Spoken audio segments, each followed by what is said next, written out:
স্বাগত দীপ্ত সংবাদে আপনাদের সাথে আছি আমি আনোয়ারুল আলম। বৈশ্বিক সংকট ও জ্বালানি পরিস্থিতির প্রেক্ষাপটে দেশের শিক্ষা ব্যবস্থায় অনলাইন ও অফলাইন সমন্বিত পদ্ধতি চালুর চিন্তা করছে সরকার।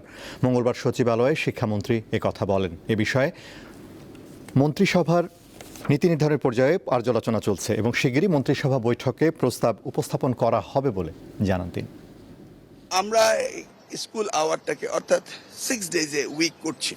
ইন দ্য মিন টাইম আমাদের ফুয়েল ক্রাইসিস, ইন্টারন্যাশনাল ক্রাইসিসের কারণে আমরা ভাবছি যে ব্ল্যান্ডিং করা যায় কিনা, অন এবং অফ আসবে এবং অনলাইনে, সেটা নিয়ে আমরা আলোচনা করেছি এবং সেগুলিকে আমরা বাস্তবায়ন করার জন্য ইতিমধ্যে আমি সার্ভে করেছি। 55% পিপল চাচ্ছে, ইউজার্সরা চাচ্ছে যে তারা যেন অনলাইনে যায়।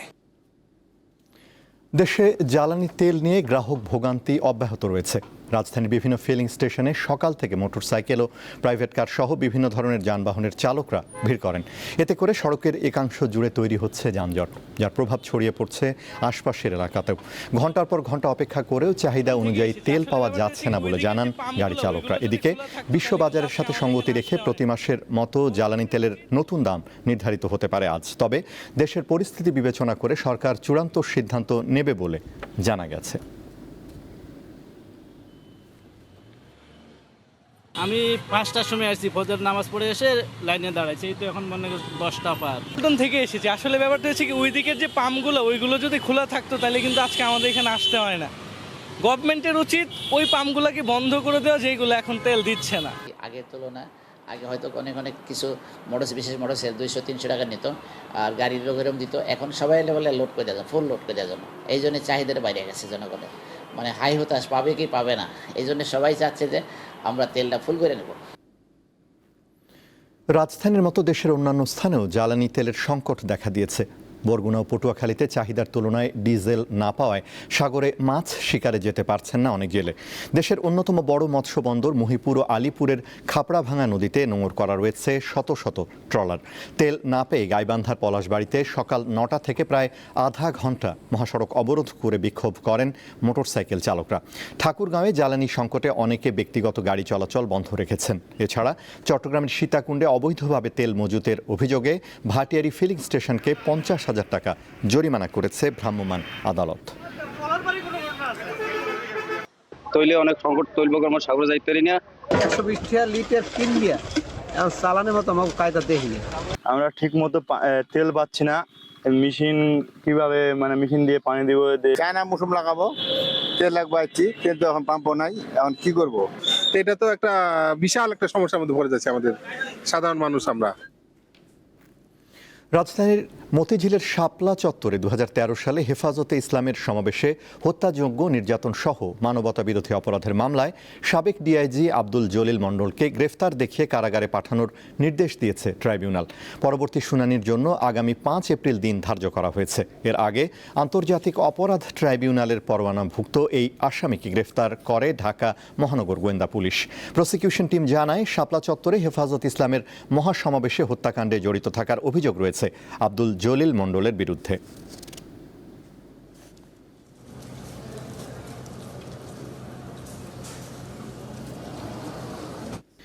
দেশের বাজারে ফের বেড়েছে স্বর্ণের দাম।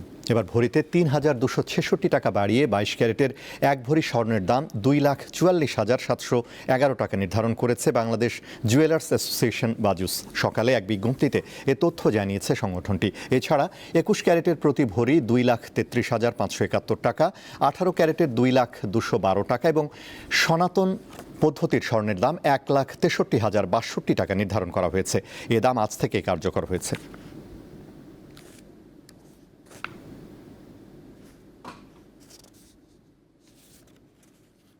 আন্তর্জাতিক ফিলিস্তিনিদের মৃত্যুদণ্ডের বিধান রেখে একটি আইন পাশ করেছে ইসরায়েলের পার্লামেন্ট। এতে দোষী সাব্যস্ত ফিলিস্তিনিদের জন্য মৃত্যুদণ্ড বা যাবজ্জীবনের শাস্তি অনুমোদন করা হয়েছে। তবে এই আইন শুধুমাত্র ফিলিস্তিনিদের ক্ষেত্রেই প্রযোজ্য হবে। সংবাদ মাধ্যম দ্য টেলিগ্রাফ জানিয়েছে, স্থানীয় সময় সোমবার এই আইনের অনুমোদন দেয় ইসরায়েলি পার্লামেন্ট। আইন অনুযায়ী ইসরায়েলি সামরিক আদালতে সন্ত্রাসী হামলা কিংবা প্রাণঘাতী অপরাধে দোষী সাব্যস্ত ফিলিস্তিনিদের জন্য মৃত্যুদণ্ড হবে স্বাভাবিক শাস্তি। এতে ক্ষমার কোনো বিধান রাখা হয়নি, কিন্তু একই ধরনের অপরাধ কোনো ইসরায়েলি করলে তার ক্ষেত্রে এই সাজা কার্যকর হবে না।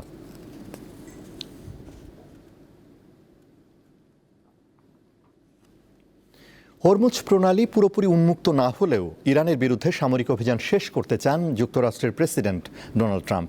দেশটির প্রশাসনের কর্মকর্তাদের বরাতে এই তথ্য জানিয়েছে ওয়াল স্ট্রিট জার্নাল। প্রতিবেদনে আরও বলা হয়, গুরুত্বপূর্ণ এই প্রণালীটি জোর করে খোলার অভিযানে নামলে যুদ্ধ আরও দীর্ঘায়িত হতে পারে।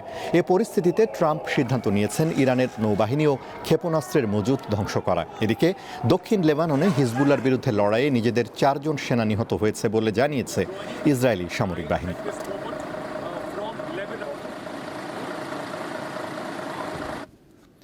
ক্যারিবীয় অঞ্চলের দেশ হাইতিতে সশস্ত্র গ্যাং হামলায় অন্তত 70 জনের মৃত্যু হয়েছে। এ ঘটনায় আরও 30 জন আহত হন। আল জাজিরা জানায়, স্থানীয় সময় রোববার ভোরে আর্টিবনির দেনি এলাকার গ্রামাঞ্চলে সশস্ত্র গ্যাংগুলো হামলা শুরু করে এবং সোমবার ভোর পর্যন্ত তাণ্ডব চালায়।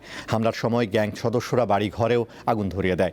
এই সহিংসতায় প্রায় 6000 মানুষ বাস্তুচ্যুত হয়েছেন বলে প্রতিবেদনে বলা হয়।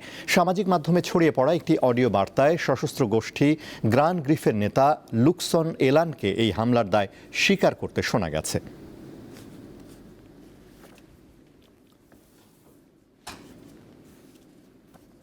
খেলার খবর।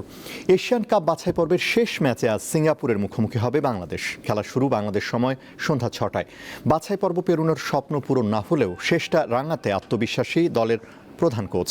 সি গ্রুপের শীর্ষে থেকে বাছাই পেরিয়ে মূল পর্বে জায়গা করে নেওয়া সিঙ্গাপুরের বিপক্ষে ঢাকায় প্রথম লেগের দেখায় বাংলাদেশ হেরেছিল 2-1 গোলে। গ্রুপে 5 ম্যাচে 1টি জয়, 2 ড্রয়ে 5 পয়েন্ট নিয়ে টেবিলের তৃতীয় স্থানে আছে বাংলাদেশ। 8 পয়েন্ট নিয়ে দ্বিতীয় স্থানে আছে হংকং। নিয়ম রক্ষার হলেও ম্যাচটা আমাদের জন্য ভীষণ গুরুত্বপূর্ণ। জয় দিয়ে শেষ করতে চাই। কঠিন হবে নিশ্চিত, কিন্তু আমাদের পয়েন্ট দরকার, কারণ শেষ 5 ম্যাচে আমাদের অর্জন 5 পয়েন্ট। সিঙ্গাপুরকে হারাতে পারলে আমাদের হবে 8 পয়েন্ট, যেটা আমাদের র্যাঙ্কিংয়েও প্রভাব ফেলবে। শেষ করবো এখনকার দীপ্ত সংবাদ। আমাদের পরবর্তী দীপ্ত সংবাদ বিকেল 5টায় দেখার আমন্ত্রণ। এছাড়া আরও তথ্য ও বিনোদনের খবর পেতে যুক্ত থাকুন দীপ্তর ডিজিটাল প্ল্যাটফর্মগুলোতে। ধন্যবাদ।